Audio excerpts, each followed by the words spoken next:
During jury selection, peremptory challenges allow both sides to reject a certain number of jurors without providing a reason. But in Batson v. Kentucky, the United States Supreme Court held that using peremptory challenges to exclude jurors because of their race violates a defendant's rights under the Equal Protection Clause. In Snyder v. Louisiana, we explore the mechanics of asserting a Batson claim to challenge a prosecutor's actions. Alan Snyder was charged with first-degree murder.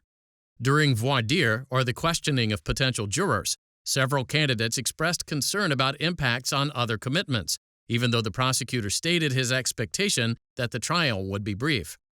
One such candidate was Jeffrey Brooks, a college senior required to complete a certain number of student teaching hours to graduate. But Brooks's concern was alleviated when a law clerk confirmed with the school's dean that Brooks could make up any missed hours. After questioning, 36 potential jurors survived challenges for cause. The prosecution used peremptory challenges to strike all 5 of the remaining black candidates, including Brooks.